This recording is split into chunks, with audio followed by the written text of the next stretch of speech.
Madame, Monsieur, bonsoir. Bienvenue dans le 19h. Voici les principaux titres de l'actualité à la une. Ouverture aujourd'hui à Tunis des travaux du 30e sommet de la Ligue arabe avec un ordre du jour comportant plusieurs dossiers liés à la situation arabe sur les plans politiques, sécuritaires et économiques. Les dirigeants arabes doivent se pencher notamment sur la cause palestinienne, la crise syrienne, la situation en Libye et au Yémen.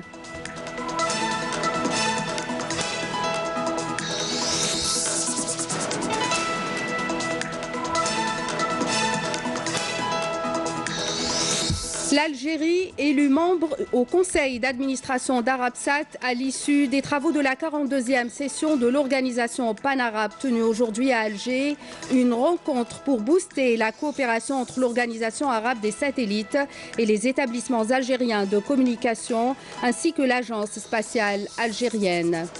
Habitat, plus de 1000 unités, toutes formules confondues, distribuées à leurs bénéficiaires au niveau de plusieurs communes de la wilaya de Soukahras. Et à Sétif, les ossements d'un éléphant préhistorique appartenant à une espèce éteinte en Afrique du Nord ont été découverts fortuitement lors d'un chantier de travaux publics mené à Ain Lahnesh. Le site est classé deuxième plus ancien au monde. Bonsoir à tous. Prenant part au 30e sommet de la Ligue des États arabes, le président du Conseil de la Nation, Abdelkader Ben Salah, a réaffirmé aujourd'hui la nécessité d'entreprendre des réformes profondes au sein de l'organisation en question à même de renforcer la coordination entre les États arabes et qui permettent de se mettre au diapason des grands défis sécuritaires et des mutations régionales et internationales. Ben Salah a d'autre part réitéré la position constante de l'Algérie en faveur du droit du peuple palestinien à l'établissement d'un État indépendant avec Al-Quds pour capitale, et ce conformément aux résolutions onusiennes et à la légalité internationale, tout en réaffirmant la conviction de l'Algérie de l'importance d'adopter le principe de non-ingérence dans les affaires internes des États. On écoute à présent la déclaration de Abdelkader Ben Salah.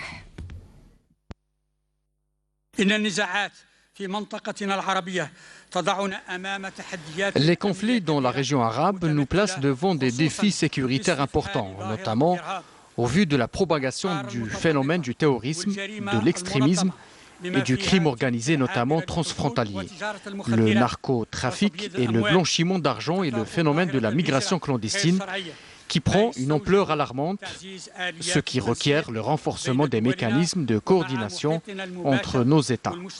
Mon pays accorde une importance particulière à ce sommet pour donner un nouvel élan à notre coopération, et l'Algérie ne ménage aucun effort et mettra tous les moyens pour encourager les initiatives pour la cohésion des États arabes et pour renforcer le dialogue et la coordination.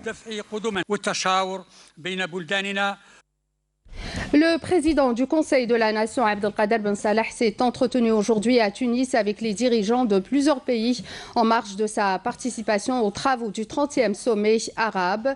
Prenant part à ce sommet en sa qualité de représentant du président de la République, Abdelaziz Bouteflika, M. Ben Salah a été reçu en audience par le serviteur des deux lieux saints de l'islam, le roi Salman Ben Abdelaziz Al Saoud, en présence du vice-premier ministre, ministre des Affaires étrangères, Ramtan Lamamra.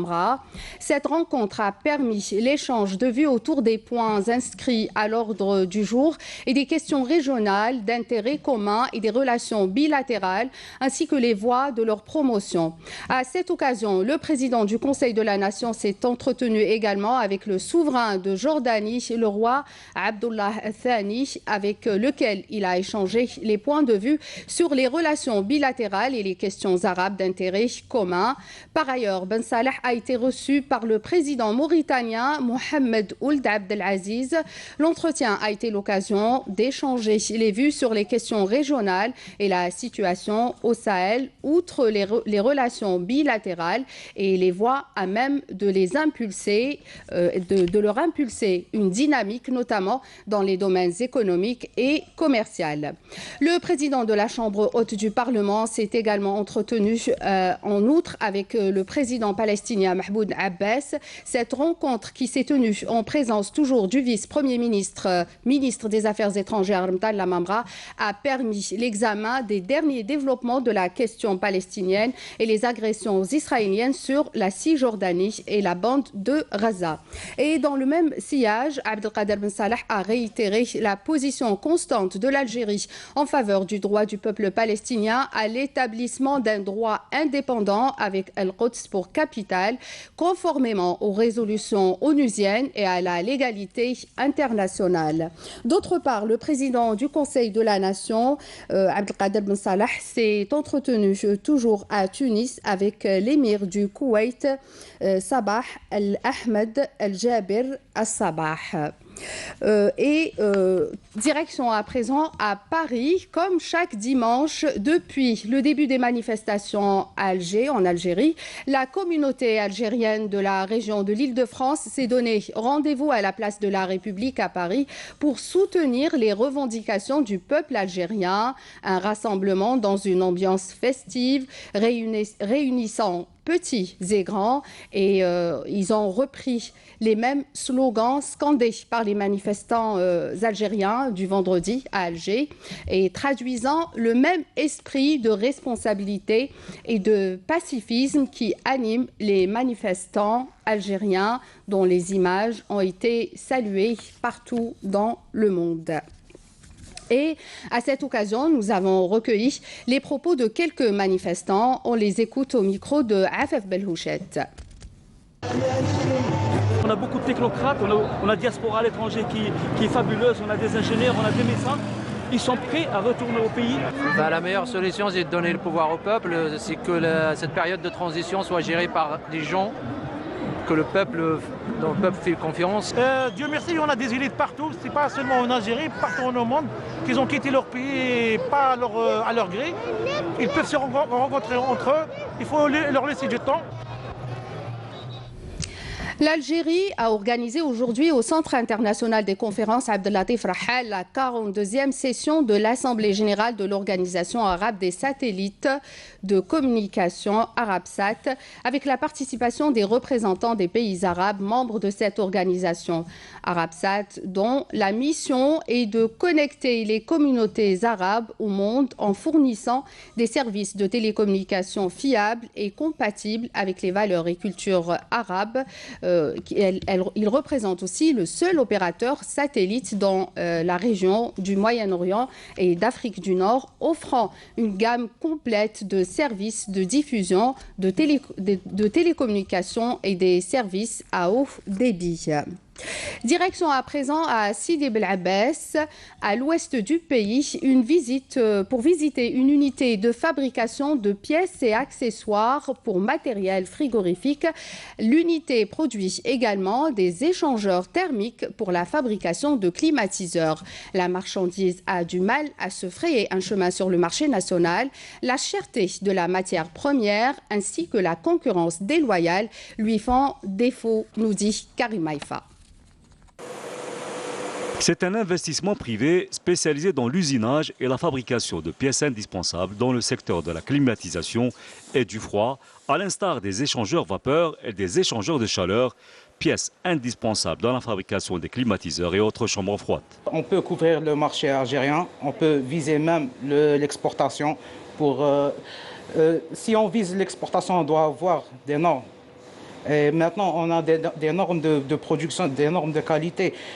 Tous nos produits sont testés. Des normes qui ne suffisent pas, 4 ans après la mise en exploitation de cette unité, à écouler sa production à cause du coût de revient des pièces fabriquées ici, beaucoup plus élevé que les produits importés. Un comptoir frigorifique, راه كاين لا كاركاس نتاعو وكاين الالات اللي يبردوا هذاك لو كونطوار. هذوك اون بارتي من هذوك الالات هذوك لي زيكيبمون اللي يبردوا نخدموهم احنا ونصنعوهم 100%. من امبورتو ان برودوي نخلصوا دي مارج ريدويت. من نفابريكوه لا ماتيير بروميير نخلصوا دي تاكس عاليين. ما نقدروش نكونوا كومبيتيتيف بارابور على لو برودوي شينوا ولا ترك كي دو موندر كاليتي على تاعنا. Un appel est lancé donc en direction des autorités concernées pour trouver les mécanismes capables de soutenir l'investissement privé national, créateur de richesses à forte valeur ajoutée. Et de l'industrie à l'agriculture, précisément l'agriculture saharienne qui a montré ces dernières années de très fortes potentialités. Béchar est en passe de devenir un véritable pôle agricole stimulé par le développement de nombreuses filières, mais aussi par l'augmentation de périmètres dédiés à l'agriculture à travers différentes communes de la wilaya. Mais malgré les efforts consentis par les responsables locaux, beaucoup reste encore à faire pour améliorer davantage le secteur. Manel Boutouaba. Béchar dispose de plusieurs périmètres agricoles qui couvrent les 4 coins de la wilaya, dont le plus connu et le plus vaste, celui d'Abadla. Certains ont été tracés dans le cadre d'opérations de revalorisation de terres et d'autres cédés dans le cadre des concessions agricoles, permettant à plusieurs exploitations de voir le jour, concentrées principalement dans les communes de l'Ahmar et de l'Qanatsa. Certaines ont enregistré, malgré les obstacles, des productions records ces dernières années, de dattes principalement. Des arbres fruitiers de toutes sortes sont cultivés ici. Nos récoltes ont été commercialisées à travers tout le territoire jusqu'au nord du pays. Beaucoup d'agriculteurs veulent travailler, mais n'ont pas trouvé de foncier agricole car certains détiennent des terres et ne les exploitent pas. Il faut assainir cette situation. Beaucoup d'agriculteurs souffrent. Il y a un puits dont on pompe l'eau, mais ça ne suffit pas. Nous avons formulé des demandes pour la création d'un barrage qui couvrira toute la wilaya, pas seulement la commune de l'Ahmar. Plusieurs exploitations situées notamment entre les communes de Béchar et Qanatsa ont bénéficié il y a 2 ans seulement du courant électrique après une attente qui aura duré une quinzaine d'années et maintes réclamations. L'électricité pour nous est vitale. Sans courant, on ne peut pas travailler. Les premiers agriculteurs ont beaucoup souffert de ce problème. Pour ma part, j'ai branché des câbles de 500 mètres à peu près au transformateur. On a couru dans tous les sens pour bénéficier de l'énergie électrique. C'est un véritable soulagement. Maintenant, il faut qu'on redouble d'efforts.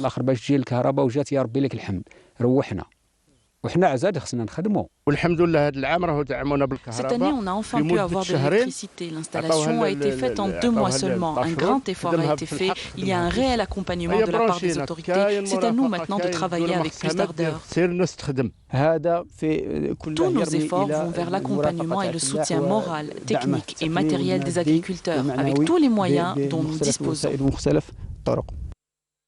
En plus de ceux des dattes, les résultats enregistrés en matière de production d'ail, d'oignons, de pommes de terre et en oléiculture dans la wilaya confirment la volonté des autorités locales de faire doucement, mais sûrement, de Béchar un véritable pôle agricole.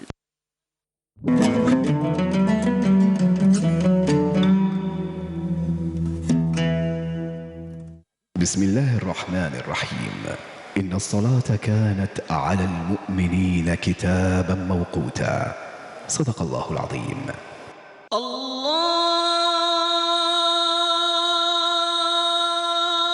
أكبر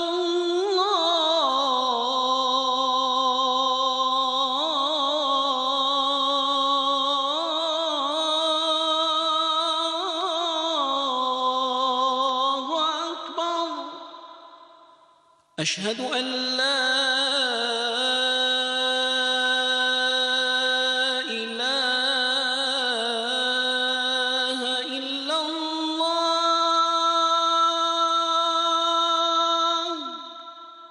أشهد أن لا إله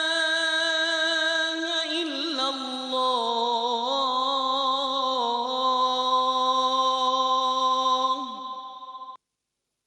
أشهد أن محمدًا رسول الله.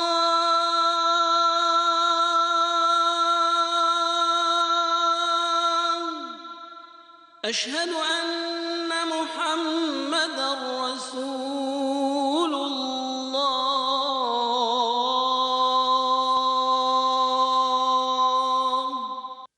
حي على الصلاة.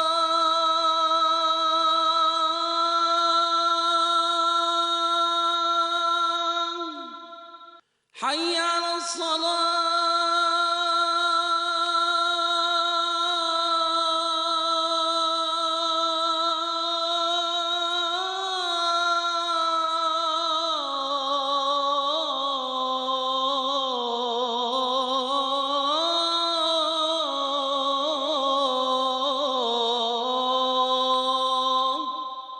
حي على الفلاح.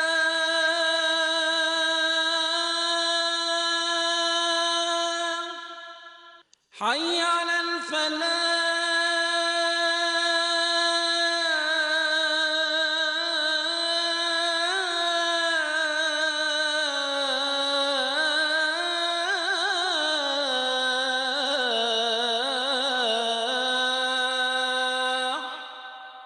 الله أكبر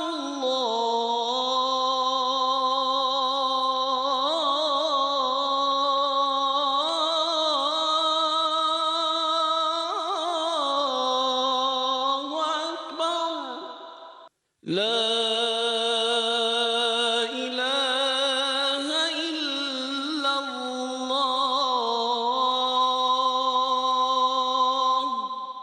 اللهم رب هذه الدعوة التامة والصلاة القائمة آت محمدا الوسيلة والفضيلة والدرجة الرفيعة وابعثه اللهم مقاما محمودا الذي وعدته.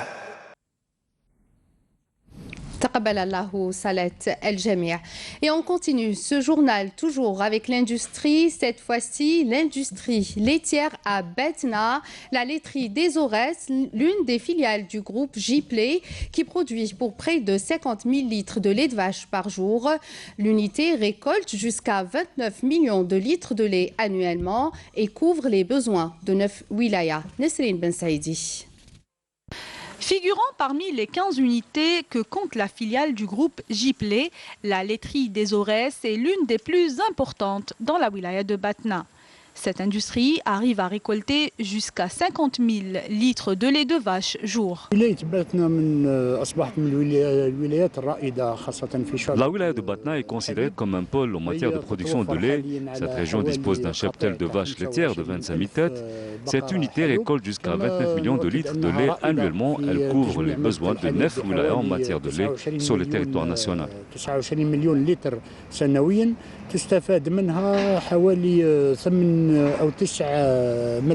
Cette unité produit du lait et autres dérivés comme le beurre, le fromage et crème fraîche. La laiterie Aurès compte augmenter sa production de lait pour atteindre les 500 000 litres jour après la réception de 2 nouvelles chaînes de conditionnement d'une capacité de 10 000 litres heure. Cet atelier a une capacité de production de 8 000 litres par jour. Nous assurons la distribution au profit de 6 wilayas. Nous visons à renforcer notre cheptel d'environ 500 vaches laitières.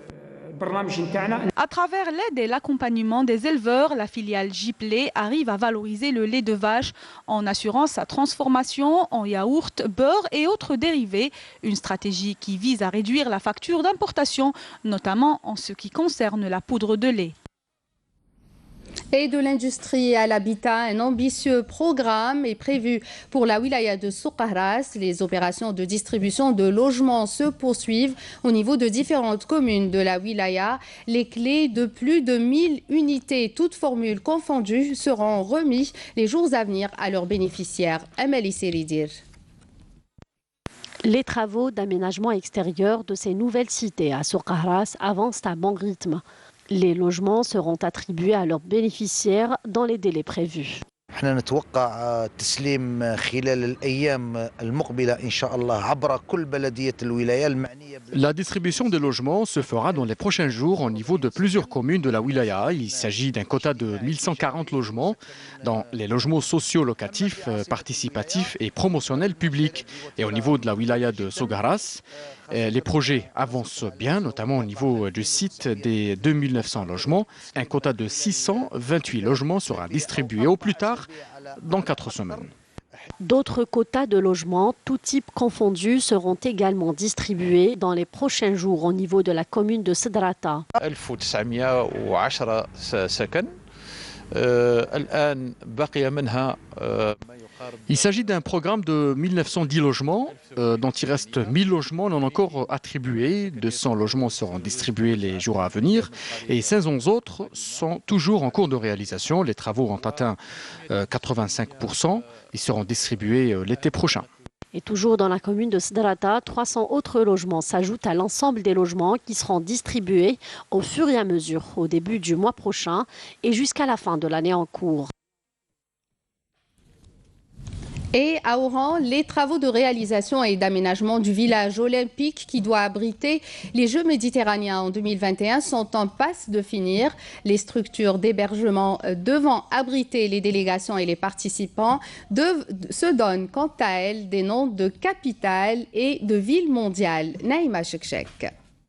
L'aménagement de l'environnement extérieur de ce nouveau complexe sportif à Oran est à sa dernière phase, tandis que d'autres travaux liés à l'infrastructure se déroulent à un rythme accéléré.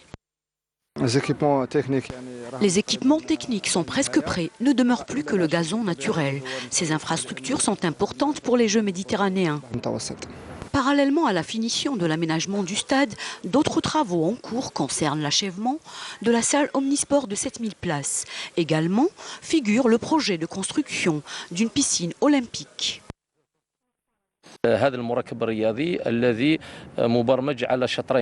Ce complexe sportif est programmé sur 2 phases. La première, c'est le stade de 40 000 places, en passe d'être fini.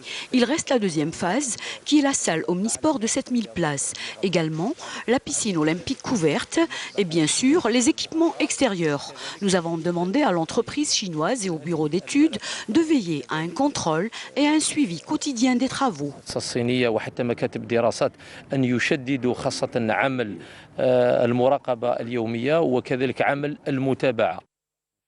Le village olympique devant recevoir les délégations sportives durant les Jeux méditerranéens connaît aussi une accélération de son aménagement. Un village constitué de quartiers baptisés du nom de plusieurs capitales et villes mondiales. Et à Ouergla, dans le cadre du plan de communication arrêté par le ministère de la Défense nationale, l'établissement régional de l'intendance, baptisé au nom du Shahid Abdelrahman Bennouna, ouvre ses portes aux médias nationaux. La manifestation a été ouverte au nom du commandant de la 4e région militaire par le directeur de l'établissement, le colonel Mohamed Bourras, et ce dans le cadre du raffermissement des liens armée-nation. Selem Kasser. L'occasion a permis aux représentants des médias nationaux de s'enquérir des missions et activités de l'établissement. Le directeur régional de l'intendance, le colonel Mohamed Taïb Bourras, a présidé l'ouverture de cette rencontre et pris la parole au nom du commandant de la 4e région militaire.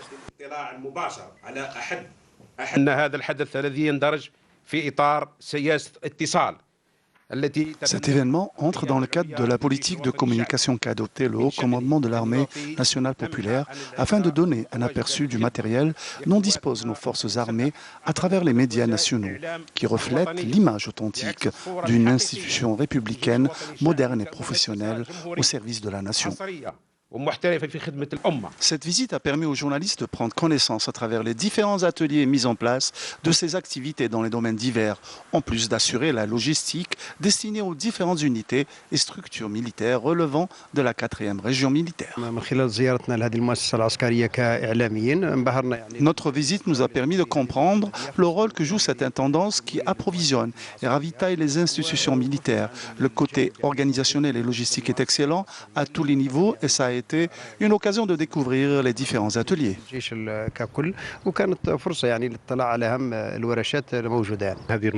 Très bonne initiative qu'a pris l'armée nationale populaire afin de faire connaître aux médias les capacités et possibilités que possède cette institution.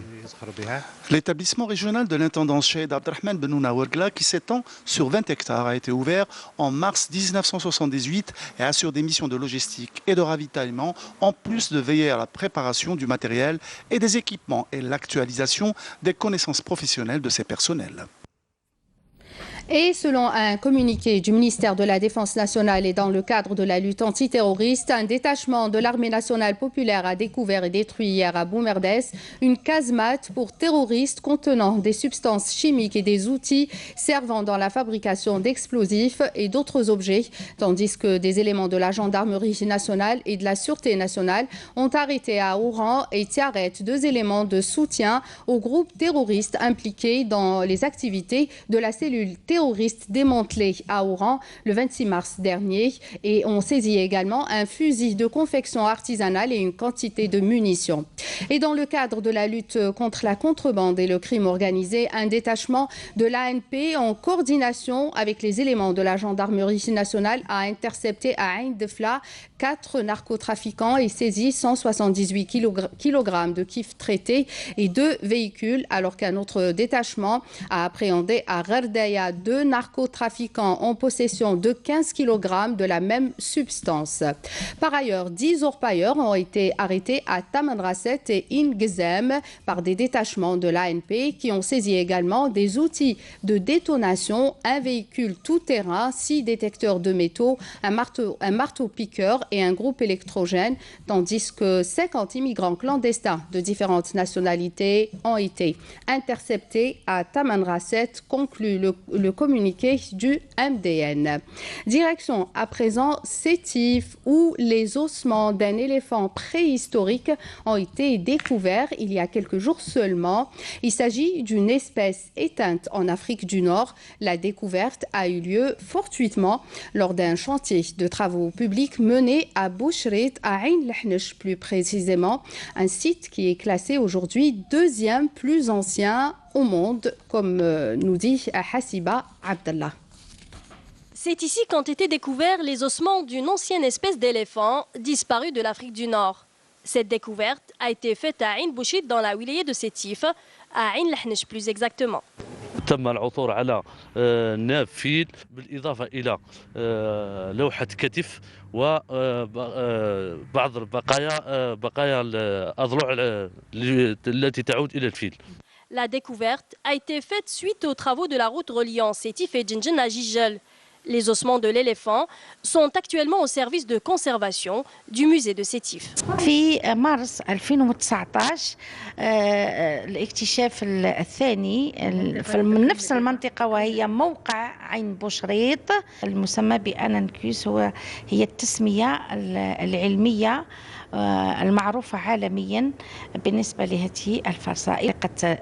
الحفظ مهمة جدا لأنها هي اللي راح تخلي هذا البقايا تدرس فيما بعد وتثمن، يا إما فرقة البحث هي اللي تجي تدرس هنا وإن تنقل هذه البقايا إلى المركز للدراسة لتثمين هذه المكتشفات وإعطائها كذلك البعد الإقليمي والعالمي. Et ce n'est surtout pas la première découverte archéologique dans la région de Ain Lahnesh. Ce site est considéré comme le 2e plus ancien au monde, après celui de Kouna en Éthiopie, qui remonte à 2,6 millions d'années et considéré comme le berceau de l'humanité. Voilà, c'est la fin de ce journal. Voici à présent le rappel des titres. Ouverture aujourd'hui à Tunis des travaux du 30e sommet de la Ligue arabe avec un ordre du jour comportant plusieurs dossiers liés à la situation arabe sur les plans politiques, sécuritaires et économiques. Les dirigeants arabes doivent se pencher notamment sur la cause palestinienne, la crise syrienne, la situation en Libye et au Yémen.